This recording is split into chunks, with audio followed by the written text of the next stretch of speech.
नमो भगवते वासुदेवाय। ओम नमो भगवते वासुदेवाय।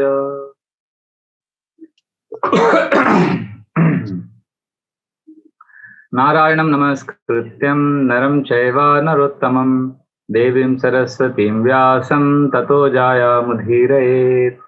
नष्टप्रायेषु अभद्रेषु नित्यं भागवत सेवया भगवतीरुत्तमश्लोके भक्तिर्भवति नैष्ठकी। कृष्णाय वासुदेवाय देवकी नंदनाय च नंदगोपकुमाराय गोविन्दाय नमो नमः। नमो पंकजनाभाय नमो पंकजमालिने नमो पंकजनेत्राय नमस्ते पंकजांगे।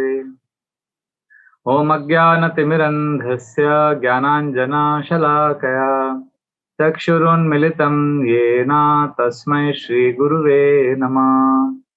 मूकं करोति वाचालं पङ्गुं लङ्घयते गिरिं यत्कृपातमहं वन्दे श्रीगुरुदीनतारिणं परमानन्दमाधवं श्रीचैतन्यम् ईश्वरं। नमः ॐ विष्णुपदाय कृष्णप्रेष्ठाय भूतले श्रीमते भक्तिवेदान्त स्वामिनिति नामिने। नमस्ते सरस्वते देवे गौरवाणी प्रचारिणे निर्विशेष शून्यवादी पाश्चात्य देशतारिणे। वाञ्छा कल्पतरुभ्यश्च कृपा सिन्धुभ्य एव च पतितानां पावनेभ्यो वैष्णवेभ्यो नमो नमः। जय श्री कृष्ण चैतन्य प्रभु नित्यानंद श्री अद्वैता गदाधर श्रीवासादि गौर भक्त वृंद। हरे कृष्णा कृष्णा कृष्णा हरे हरे, हरे राम राम राम हरे हरे। हरे कृष्णा कृष्णा कृष्णा हरे हरे, हरे राम राम राम हरे हरे। हरे Krishna Krishna Krishna Hare Hare.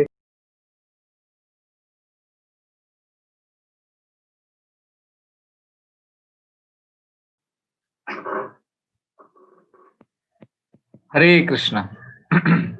So welcome everyone to our part 2 of the Art of Chanting class. I feel very happy to be with all of you today morning and share with you some of the notes that I have made based on different devotees classes. And last time, I just briefly summarize what we discussed last time. So last time our whole class was on how we need to have a balance and we need to have humility in place and a lot of hard work. Sadhana means three things we discussed: how there has to be hard work, there has to be balance also, and also humility. And we discussed how to get the sadhya, to get the goal of Krishna, we need to understand that it's a long time project. It's a project of 40 years. There's no interruptions. We need to practice Krishna consciousness daily. So that was what we discussed in great detail last time. And we discussed how no interruptions. It's not that, okay, now I have exams, so I'm not going to be connected to Krishna. No, every day for a long time, and conscious investment of emotions is what makes those rituals into spiritual. This was our detailed discussion last class. And then we discussed how Rupa Goswami has given us Vaidhi Sadhana Bhakti. He has given us a system of following rules and regulations. And the essence of all these rules and regulations is never forget Krishna and always remember Krishna. And we discussed a few case studies, like about how a spiritual master or a sannyasi was standing in the temple hall, and after offering obeisances to him, it was in one sense an offense, but also it was very good because I was pleasing Krishna. But then when he told me not to offer obeisances, I had to reconcile by understanding the essence of all the rules. That is, never forget Krishna and always remember Krishna. And then we discussed how it's not easy to spontaneously remember the Lord. So we need to have a lot of activities in place. And then I discussed 2.66 Bhagavad Gita, where Krishna is telling Arjuna that, we need to have one common goal. We have many roles, and for each role we have many goals, so we get confused and we get lost. But if we understand that all these roles and goals are connected to one singular goal, which is to connect to the Lord, then we will become peaceful. All disturbance is due to want of an ultimate goal. And then we discuss how Krishna consciousness offers a natural peaceful condition for the soul. So therefore, today we are going to continue with this discussion on how we have to be present. We ended with that note last time, that how when we are chanting, we need to be present. Otherwise, what happens is we get bored. Boredom comes because we're not present in that activity. Our mind is going everywhere else. So when we are chanting, and if we are present, if we are mindful, then we are connected to that ultimate goal. Remember, we have many roles and many goals for each of these roles. So there is a good tendency that we get confused, we get lost. But if we can connect to that ultimate goal, we'll be happy. And to connect to that ultimate goal during chanting will make it a very wonderful experience. Because when we connect to Krishna, Krishna helps us even rest of the time. So the whole focus is to be in the present. A young man will look at the clock and he will not be present. He will think of the future. An old man looks at the same clock and he is also not present because he looks at the past. So like this, we are always disconnected from the present. And therefore, many of us, when we are chanting, we are basically lost. And we find chanting boring because we're not present. And that 16 rounds or whatever commitment we've made, when we chant those rounds, I explained this also, I think, last time. There are two emotions. One is emotion of relief or an emotion of nourishment. This is a simple test to know how I am chanting my Krishna conscious rounds that I have committed to.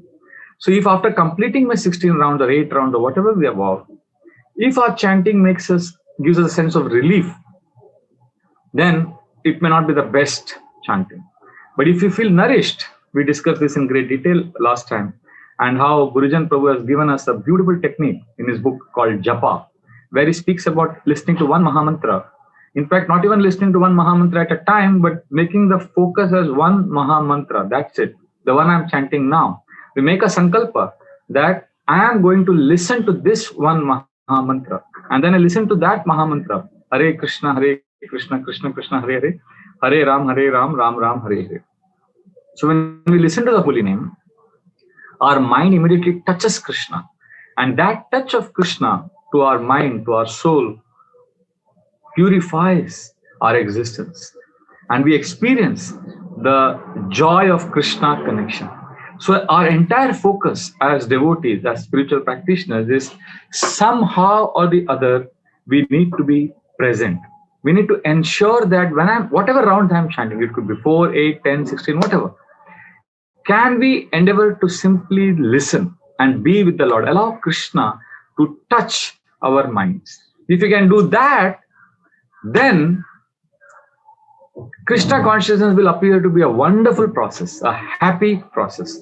Gurujan Prabhu speaks about his own experience as a young brahmachari when he was in Tokyo temple. He was walking, pacing up and down and chanting. And suddenly he heard the holy name. And when he heard the sweetness of the holy names of Krishna, filled his heart with so much happiness that he understood why the scriptures are emphasizing on listening to the holy names.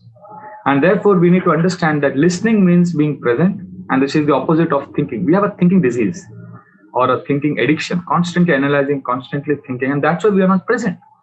If you see sometimes on the streets of Mumbai, we see some crazy man walking on the street, his clothes are completely disheveled, his hair is in a disarray, and he's talking to himself loudly, and we are wondering, oh, he's a crazy man. But little do we realize that many of us, although externally we may be polished and we may be kind of, in order, but internally, just like that crazy man, our mind is constantly talking. And because of this constant chatting of the mind, we are not present in our chanting.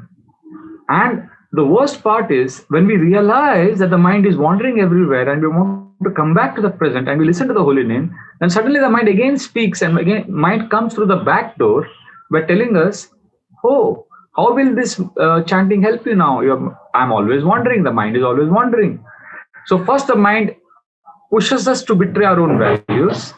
And then when we do that, the mind accuses us of being inattentive and being incompetent. So, and also the mind starts wallowing in guilt. So Okay, I see a question from Deepti. Can you please tell what is it like to be nourished exactly? What experience is it exactly like, so that we know that it is the correct nourishment? The Bhagavatam says, Tushti Pushtik Shud Apaya. It says about hunger. It compares, you can know nourishment through the example of hunger according to the 11th canto of Srimad Bhagavatam. When you're very hungry and when you eat food, what happens? You feel nourished, right? So while eating food, like if you eat fast food, chatpata bhel, and you eat that, it may satisfy your tongue. But there is proper food also, like rice, dal, chapati, sabzi, or whatever. And there are experiences, when you eat food and you experience a titillation of the tongue and the senses and that feeling of pleasure sensation on the tongue. That is different from the nourishment that we experience when we eat good food. Similarly, when we listen to melodious music or kirtan and we are kind of happy and our mind is relishing, that's different from the nourishment that we experience in chanting. So to understand what exactly is nourishment, you please connect to your eating experience. Similarly, while chanting, you will know it best. I cannot tell you what is nourishment. Nourishment is when the soul, basically, I say like this, nourishment means when you feel, as you're chanting, a sense of safety, a sense of home, you feel safe, and you feel a sense of belongingness. When chanting gives us the experience of home, sense of belonging, safe, secure, shelter, fearless, home state. So when you are at home while chanting, that means you are nourished. Now, so therefore, coming back to the discussion, how the mind tricks us constantly. After 4 rounds of chanting, you may realize that the mind has wandered everywhere. But instead of coming back to the chanting, the mind puts us in another vicious grip by telling us how we are incompetent, we can't chant, we are restless. So that's again the mind talking. When we become aware of the mind's wandering, that's not complete success, because that awareness doesn't translate into being present, because the mind again comes back to the back door. Therefore, instead of all this paralysis by analysis, what we simply need to do is listen to one Maha Mantra, be present. That's all. Okay, now Sundari Gopi Mataji is saying, when nourished, ultimate goal reached, then is it we don't hanker for material goals? No, we have material goals. That's another subject matter. Like we have different time for different things. Now, when you're chanting, let us chant, and after that, we can sit down and make our goals for our job, for our family. So they are not mutually exclusive. They are all connected to the ultimate goal of Krishna, and then we can take out time and do our different activities. Okay, so coming back to this topic that I'm discussing about how the mind tricks us even when we realize that the mind is wandering. That is, see, the realization that my mind is wandering and let me listen to the holy name, that is not complete success, because the mind has the capacity to again make us drowned in guilt. Therefore, what we need to do is, we need to realize, when we realize that the mind is wandering, we again come back to this one Maha Mantra. I want to be present. I want to be here now. I like to give a mundane example for this, which is actually a very inspiring example. I think I used the wrong word by saying mundane. It's a very good example of one very famous Indian cricketer called Rahul Dravid. He was about to be thrown out of the Indian team, and he had been batting very badly. And there was a very historical test match played at Kolkata in 2001, when India was losing, trailing very badly, and they were on a follow-on. And Dravid came to bat, and he was number 7, and the Australians started sledging, saying that, oh, now he's number 7, next match is going to be number 12, which means he's going to be out of the team. And he was nervous. He had a lot of poor performances in the past. But when he came to bat, that was a defining moment of his life, and his life changed forever, because he did something very, very special. What Gurujan Prabhu is saying, he did something like that. Gurujan Prabhu says, when we are chanting, we need to listen to one Maha Mantra, this Maha Mantra that I'm chanting now. In fact, nowadays he is also telling us that just listen to the first Hare of the Maha Mantra. Just listen. because this Mahamantra is the only reality, that nothing else exists now. So Rahul Dravid, when he was batting, he said, okay, I may be thrown out of the team after this test match. I have no control over that. And I've already played badly in the last so many matches, and I can't do anything about it now. But what I can do now is I can play well, not even in this innings, not even in this match, not even in this over that's going to start now. I am going to play one ball at a time. In fact, I'm going to play focus only on this ball that is being bowled at me. I'm going to face this one ball. This is the only reality I have. This is the only thing I have in my control. So as the ball was pitched to him, he focused only on that particular ball. So like this, he played the entire day, the next day, and then the match turned around. India went on to become the aggressor, and soon India won the match. And Indian cricket changed forever. And this test match is considered as one of the greatest test matches ever played. Now, how this turnaround happened? How this amazing transformation happened? Because one person chose to be in the now, be in the present. So when we are chanting, yes, we have a lot of responsibilities, we have a lot of goals, we have a lot of things to do. But when chanting, we can't do anything about it. Let's just focus on that chanting session then. Let's be present. Like I remember, I have a very close friend in Borivali. So when I would stay in Borivali, many times, I would play table tennis with him. So while playing table tennis, it's very fast game, and you lose points and you trail, and you can't keep thinking about the points that you lost, because then you trail more, and you can't celebrate your victory over some points because the next point is immediately played. So you have to serve and then focus on that particular rally. In fact, you have to focus on every ball that comes to you. So what I would do sometimes, and if I'm trailing a lot, let's say I'm 13, and I remember a couple of times when I was 13 and my opponent was 20.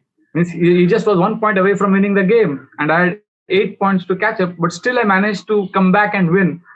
When I look back, I feel very happy about it. But at that time, I remember while playing, I was just focusing on this 1 point. And I used to use some tricks which the mind does to us.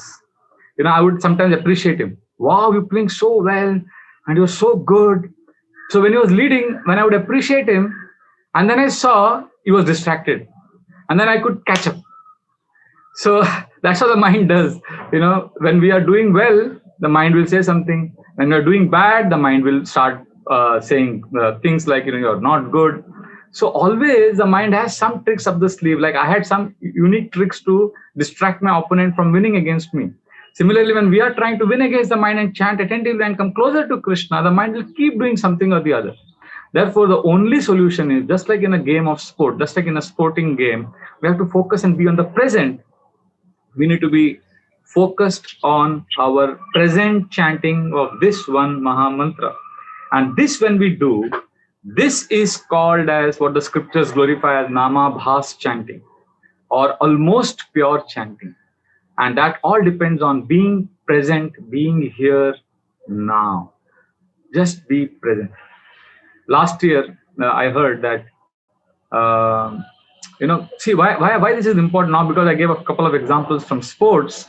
I'm tempted to speak a few more examples from sporting world, because sports teaches a lot of life lessons. Because in sports, you lose, then you come back, you win. And, sports gives us a lot of experiences and emotions. Similarly, in life, one day we have a good day, then the next day we lose.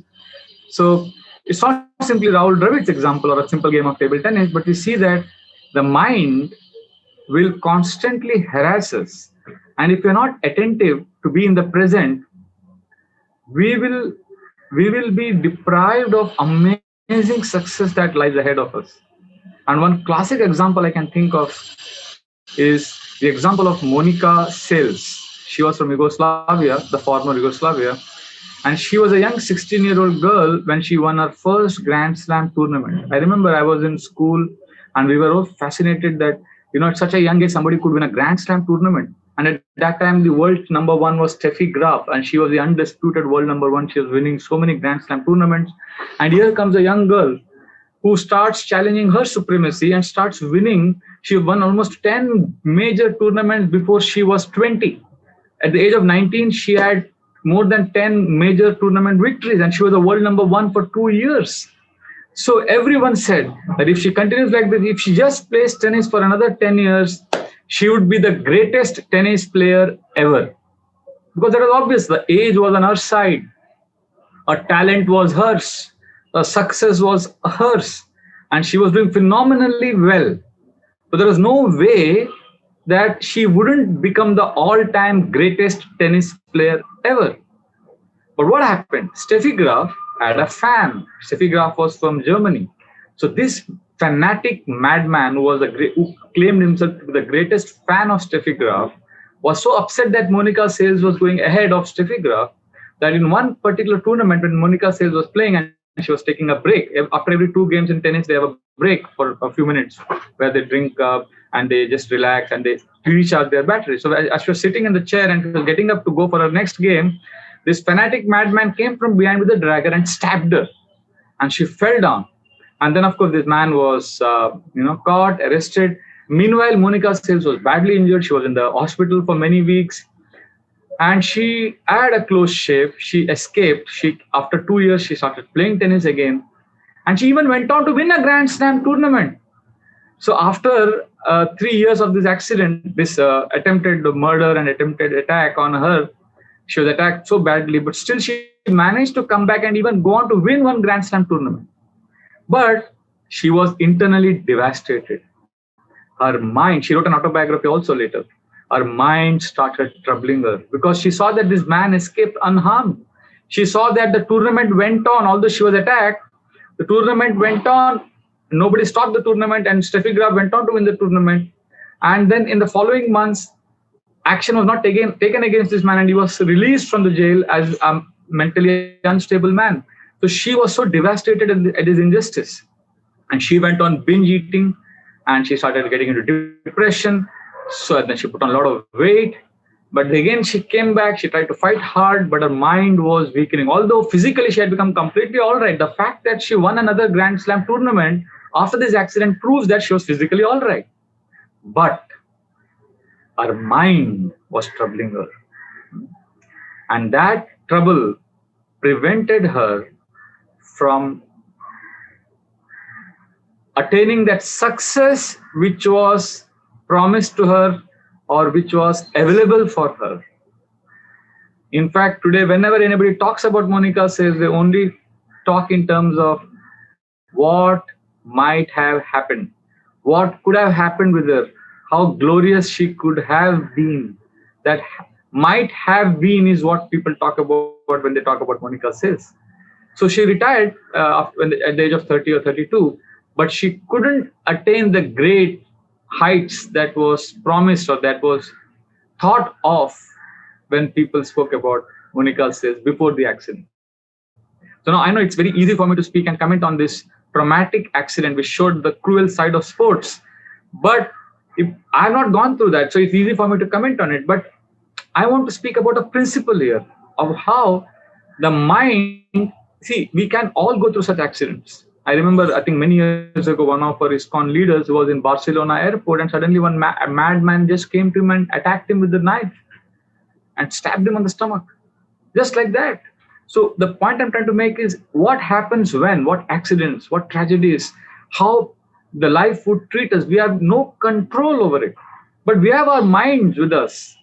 And if the mind is not resilient and not strong, and if we don't have the strength to bounce back, we could drag down further. So it's all the game of the mind.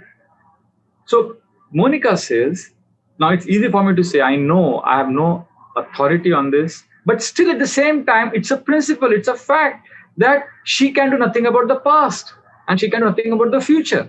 She has to play one tournament at a time, one match at a time, one set at a time, and one game at a time, and one point at a time. Similarly, we may have gone through a massive tragedy yesterday, or we may have some major windfall coming our way tomorrow.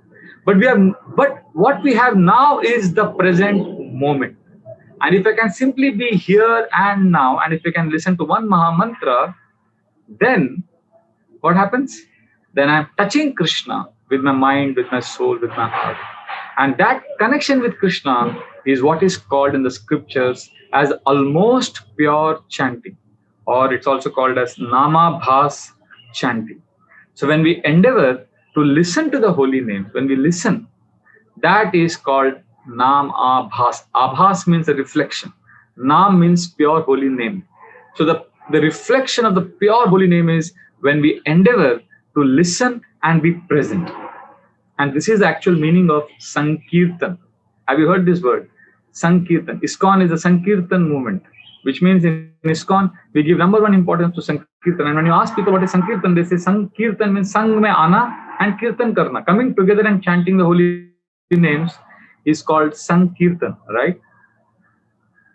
But Srila Bhaktisiddhanta Saraswati Thakur has given another meaning to the word Sankirtan. Bhaktisiddhanta Saraswati Thakur says, Sang means perfection or attempting to improve or an excellent. Excellent is another, in Sanskrit, Sang means excellent. Like Sanskrit, Krit means literature. Sanskrit means that literature which is perfectly composed. Sanskrit. Similarly, Sankirtan means that kirtan which is performed excellently, which is performed perfectly. So Sankirtan means that kirtan or that japa, that connection of the holy name, which is performed sincerely with endeavor to be present. So when we perform Sankirtan, when we chant our japa, if we try to listen to the holy names, if we are present with one Mahamantra, don't worry about your inability to listen to all the Mahamantras. We can't listen to all the 16 rounds, all the 1, 7, 2, 8 Mahamantras. It's impossible. Forget the 16 rounds listening. Just let us listen to one Mahamantra that we are chanting right now or at that particular moment. So when we do that, then that, just imagine in your 16 rounds, a few times you listen to the holy name. So that means those few Mahamantras that you have heard, that's a big deposit in our spiritual account. So like this, over a period of few days, when we constantly endeavor to listen, whenever we remember and whenever we realize that the mind is wandering, and when we come back to listen, that is nourishment. That is Namabhas chanting. And Namabhas chanting is what gives us nourishment. Because Shuddhanam, pure chanting is beyond us. Pure chanting is a gift that Krishna gives us. Pure chanting is Krishna's gift to us. And offensive and neglectful chanting is our unfortunate plight. So we need to come from offensive chanting or Nam Aparad chanting to Namabhas chanting, where we endeavor to listen to the holy name. And when we do that, the whole world appears to be a beautiful place. There is not only nourishment, there is happiness, and there is fulfillment. In the initial days of ISKCON, when Srila Prabhupada was, he had established ISKCON, there used to be a pamphlet which was distributed to all the devotees. And on the streets, they would be distributing it to people, inviting them to the Kirtan programs and classes. So those pamphlets would contain, a write-up on chanting which Srila Prabhupada had written. So it says, that pamphlet says that chanting the holy name is so simple, so easy that even an animal can take part, even a drunkard can take part, even a child can take part in chanting. And then Srila Prabhupada writes that, but as we chant more and as we try, Srila Prabhupada says, as we chant more and as we progress, we need to try to overcome offenses on the grounds of spiritual understanding. This is what Srila Prabhupada says. We need to overcome offenses on the grounds of spiritual understanding. This is very, very interesting. We need to overcome the offenses of neglecting, offenses of inattention. Now that doesn't mean that we start now getting worried. Oh, I'm so inattentive, Prabhuji. My mind is always wandering. This is again the mind talking. When we condemn ourselves, oh, my mind is so troubling, my mind is so difficult to control. We assume that we are so advanced that we're able to separate ourselves from our mind. But little do we know that our lamentation about our mind's pitiful condition is simply the mind lamenting. It's not that we are doing really great stuff. It's a mind which is telling us that the mind is miserable. So we are giving too much importance to the mind. We need to stop that and just simply focus on being present. So this is the way we overcome neglect, we overcome inattention. Otherwise, the obsession with offenses is also the mind's trick. In Krishna consciousness, sometimes we think intensity is needed. Yes, Srila Prabhupada said we have to be intense in bhakti. But intensity without sensitivity leads to insanity. And sometimes we're very sensitive. Oh, I have suffered so much. Let me just love myself. Let me be compassionate on myself. So we are only sensitive, but we're not intense in our spiritual practices.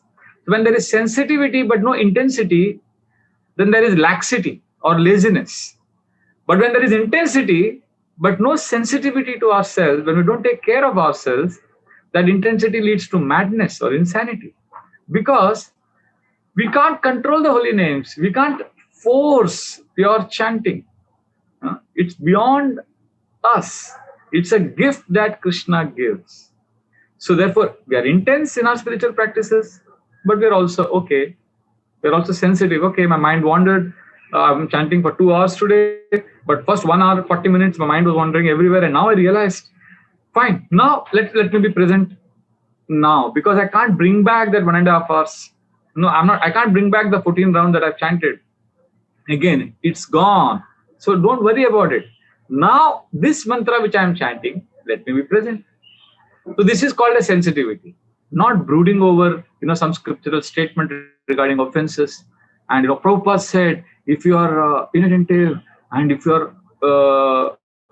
commit offenses, you'll be destroyed. Yes, Srila Prabhupada said that, but Srila Prabhupada also taught us to be not worked up. Srila Prabhupada chanted his rounds when he went on a morning walk. And Srila Prabhupada took life. So he was totally absorbed in Krishna. At the same time, if you see Srila Prabhupada's daily practices of taking massage, going on a walk, you see how relaxed he was while talking to guests. He was always present. He was always in the moment. So therefore, we need to understand that intensity has to be balanced with sensitivity. Devotees, I know, need a lot of self-care. We all go through a tremendous trauma and tremendous negative impressions from our childhood. And that trauma, that have a debilitating effect on our consciousness. So we need to be sensitive. We need to forgive ourselves. We need to practice self-compassion. We are victims of so many things that happen. This material world is a bizarre place. So let us not beat ourselves more when already the material world is doing its job. Material energy is doing her part to beat us down. We are battered and bruised relentlessly by the indefatigable material energy, isn't it? So as that is happening to us, why should we add to our miseries by getting obsessed with offenses and intensity? We need to be intense, I agree, I confess, but we need to also become sensitive.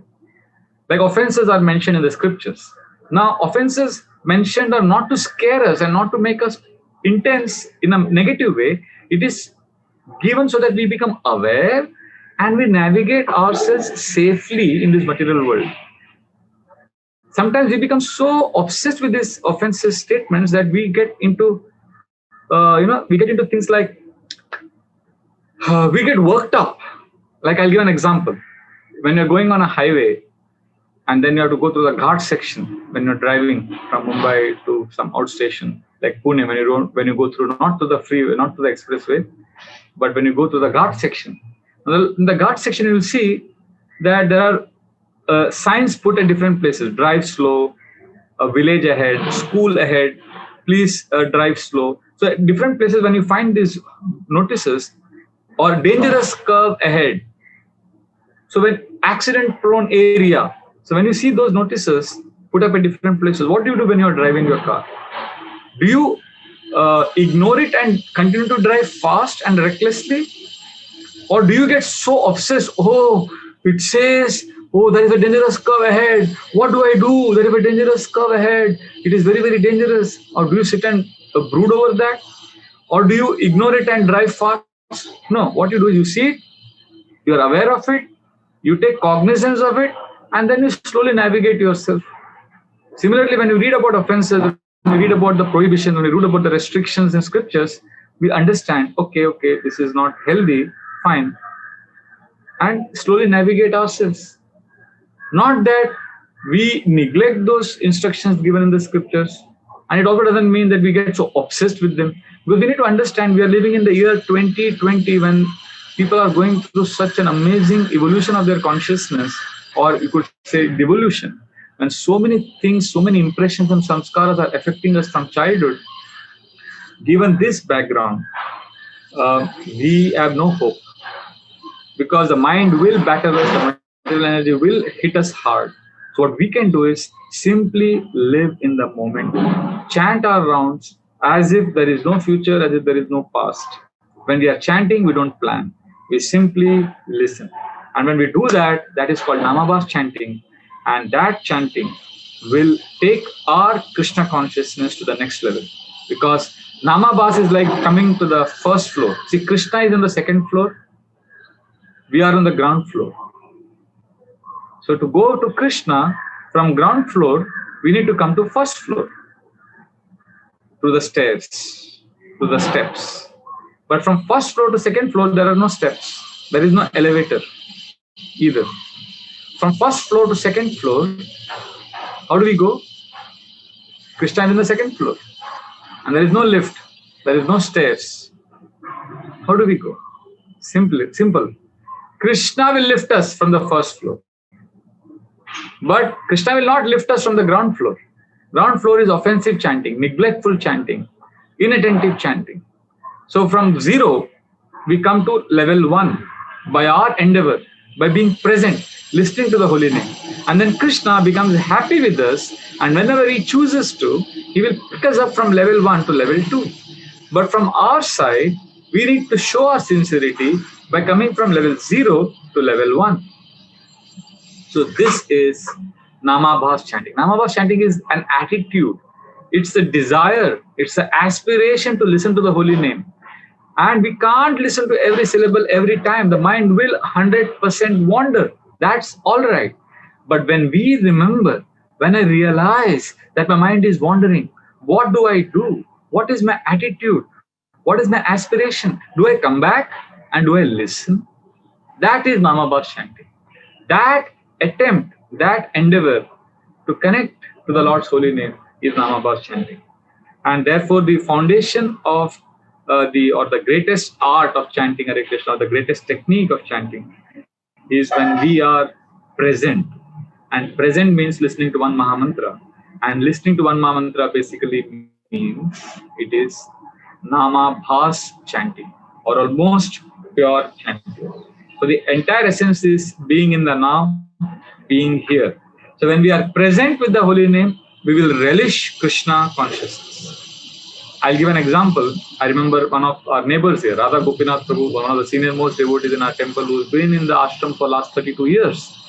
He's so senior, so accomplished, so absorbed in Krishna. So Radha Gopinath Prabhu, I remember once he gave a Sunday Bhagavatam class, which generally during those days would end by 9:30, but he went on till 10:30, and he was so absorbed in glorifying the pastime of Bhishma and Krishna from the first canto of Bhagavatam. And he called it as Rasa Leela on the battlefield. He gave a beautiful title, where Bhishma is fighting with Krishna and how they had such an amazing devotional relationship. And he was so absorbed, he was present. Everyone loved the class. But what happened is, just a couple of Sundays later, he had a Sunday feast class, which is in the afternoon. So now, I mean, if I was in his place and if I had given a class on Bhishma's relationship with Krishna, then 2 weeks later, when I had to give a class to the same audience, I would give a different class.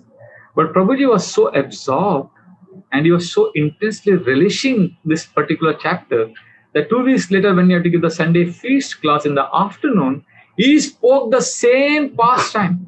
And everyone was hearing it as if they were hearing it for the first time from him.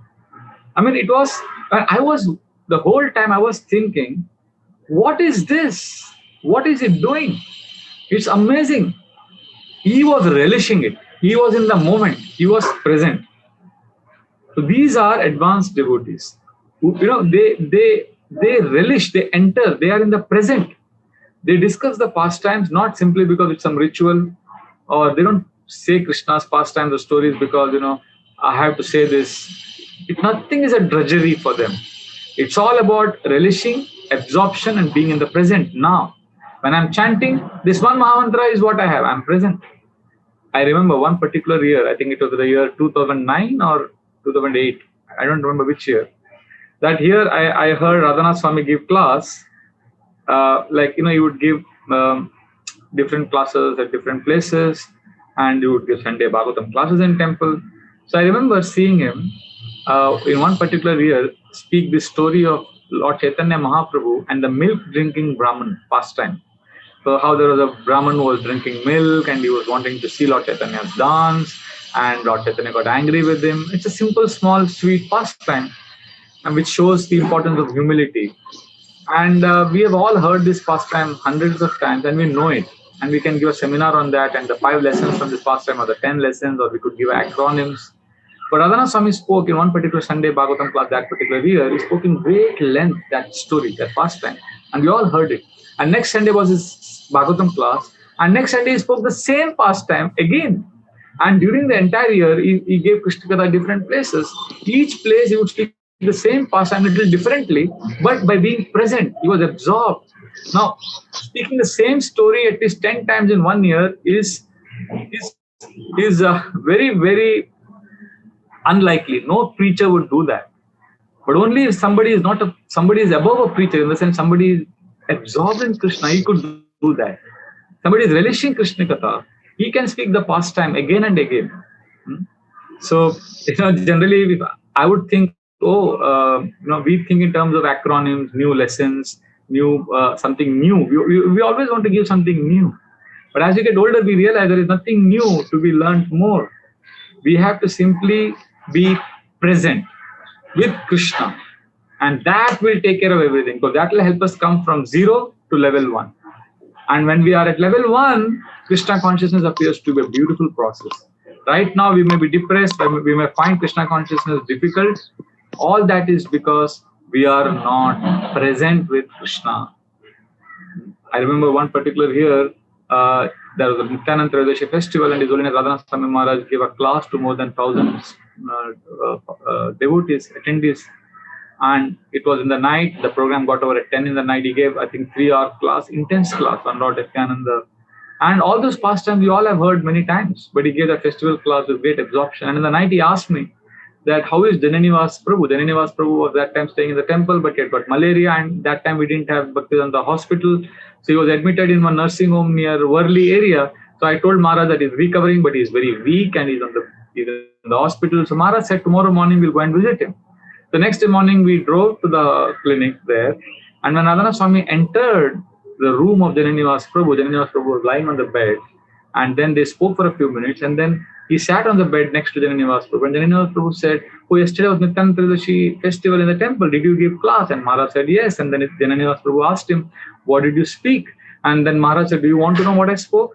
Jananivas Prabhu said, please tell me what you spoke. So then Radhanath Swami there, he folded his palms and started saying, Om Ajnana Timirandhasya. The way he began was exactly the way he began the class the previous night to an audience of 2,000 guests. Now here was only one person listening, Jananivas Prabhu, and he was sick and he was lying on the bed. And Radhanath Swami folds his palms, sits straight, and begins the class with the invocation prayers as if he is giving class to 2,000 people the same way he gave the previous evening. And after the invocation prayers, he began the class and he spoke for the next 2 hours the same way that he spoke the previous night. Isn't that amazing? And he went on, and at one particular section of the class he said, and there were 2 great dacoits, and their names were Jagai and Madai. Now this Jagai Madai pastime, everybody in ISKCON knows it, who's been around for some time. And we have heard it so many times. Radhanath Swami Maharaj must have spoken it so many times. Jananivas Prabhu must have also spoken and heard it so many times. But here they were 2 wonderful devotees relishing the Lord's pastimes, but being in the present, not carrying and not living in the world of the head and the knowledge where I know, I don't know, what is new in this. They're not looking for something new. They're not looking for something at the head space. They are connecting to Krishna. They're connecting to Lord in the heart space. And because of that, Radhanath Swami was absorbed in speaking about Jagai, Madai pastime and Lord Nityananda delivering them, and Jananivas Prabhu was absorbed in hearing and relishing. And Jananivas Prabhu, as he was hearing the class, tears were gliding down through his eyes. And then I was amazed because, giving that same class to 2,000 people is one thing, and that same absorption intensity while speaking to just one person is like It's tremendous. If I had to speak that, I would think, oh, I have already spoken this pastime. Let me say something new. Let me bring some twist in this pastime. Maybe I would crack a few few witty one-liners, or I would give some acronyms, some lessons, which is needed. See, we need to, because we need to be honest and authentic at the level we are in. But we also need to know that advanced Vaishnavas are at a different level. For them, Sankirtan, for them, hearing about Krishna means entering a sacred space of being present with the Lord. And when they are present with the Lord, they are connecting to the ultimate goal. Therefore, we can begin with our japa, daily japa that we chant. The art of chanting is to be present. And that pulling of the mind gently back to be present will help us eventually come to this stage where we saw, these great Vaishnavas relishing Krishna Katha. So, therefore, pulling our mind back at the level where we are in and listening to the holy name is very important at our stage, because Krishna says in the Gita, Bandhuratmat manastasya enatmaivatmana jita anatmanastu shatrutve varte tatmaiva shatruvat. That the mind can be the best of friends. Bandhur atmat manastasya. If we conquer the mind, if we are above the mind can be the best of friend. Anatmanastu shatrutve, but the same mind can become the worst enemy if we are not controlling the mind, if we are not using the mind, and if the mind uses us, we become a slave to the mind, and then the mind becomes our biggest enemy. Maneva manushyanam karanam bandha mokshayo bandaya vishaya sangha mukter nirvishayam manah. So the scriptures explain that mana eva, mind alone, manushyanam, mana eva manushyanam karanam bandha mokshayo. Mind is alone the cause of entanglement and liberation. When the mind is entangled in material things, Vishaya Sangha, we become entangled by the mind. We become controlled by the mind. But when we absorb ourselves in liberating topics, when we absorb ourselves in Krishna, Mukter Nirvishayam Manha, when we absorb in Krishna and when we are present, the mind will be liberated. Therefore, let us understand this and let us enter the world of Krishna's holy name. Let us be present. In the 1970s, when Srila Prabhupada had come to Hawaii, that time in Hawaii there was a lot of tension. There were two groups which had been formed in ISKCON. One group was saying, there are no hard and fast rules for chanting. We can chant anytime, anywhere. We don't have to worry about any rules. Another group was saying, no, one has to be intense, one has to be strict, one has to follow all the rules strictly, and one has to listen to the holy name. And there's a lot of discussions and debates going on between these two groups. And both these groups are preaching and enrolling members in their groups. And the question that often came up is, which of them is right? Who is right and who is wrong? So when Srila Prabhupada came to Hawaii, and there was a question-answer session, both the groups presented their arguments. And the question that was placed before Srila Prabhupada was, are there strict rules and regulations to be followed, or can we just chant the way we want? And Srila Prabhupada heard both the opposing arguments. And very gently Srila Prabhupada said, there are no hard and fast rules. We chant, we love Krishna, but as we spend time, as we grow older, we need to follow a process. We need to be present. And Srila Prabhupada said, if you don't really chant Namabhas, if you don't listen to the holy name, eventually a time will come when the process will not work. Prabhupada gave an example. He said, if we are not present while chanting, it is like cooking with smoke. And then Srila Prabhupada said, if you cook with smoke, you can cook for 300 years, nothing will happen. So, when we are chanting without trying to listen to the holy name, when we are chanting without an endeavor to come to Namabha stage, when we are chanting without a desire to improve, then that chanting is like cooking with smoke. That means we could chant for centuries and nothing will happen. Therefore, Namabhas chanting, Srila Prabhupada also said, when you cook with smoke, what happens? Your eyes burn, right? There's a lot of smoke, you start coughing. Dhuma dhuma amritam bhavan, apayati govinda pad padma tamam vadu. The first canto of Bhagavatam says, Karminnasmin anashvase dhuma dhuma amritam bhavan, apayati govinda pad padma tamam vadu. The sages at Naimisharanya are telling Sutta Goswami that we are simply doing rituals, and what we have got from that, dhuma dhuma amritam. We have only got smoke and more smoke by these yajnas. But when we hear and listen to Krishna's holy name and Krishna's pastimes, then there is nectar that is flowing. So therefore, let us not simply get attached to rituals and forget Krishna. Instead, let us listen to the holy names. Let us be present, and let us not cook with smoke, but let us experience the real happiness and progress. So, not doing anything to improve our chanting is namaparad. And when we are endeavoring and when we have an attitude of wanting to listen to the holy names, that is namabhas chanting. Now, please understand, namabhas chanting doesn't mean you are not inattentive. We will be inattentive. We will become inattentive in our chanting, because the pathological condition of the living entity in the material world is the mind will always wander. That's a natural state in our conditioned state. So let us not lament. Let us not beat ourselves up. Let us know that the mind will wander by default. But instead of letting it wander away, instead of laxity overpowering us, or also instead of intensity making us insane, let us be aware and let us gently come back and let us listen to the holy names. The chalta hai attitude is dangerous, but the obsessive attitude is equally dangerous. But the endeavor, see, pure chanting is beyond us, but Namapara chanting means continuing to indulge in offenses. So let us improve our chanting. Let us take it to the next level by chanting Namabhas, by being present. So today's main discussion was, we'll continue our discussion again in our next class. We have some more points, maybe next Sunday.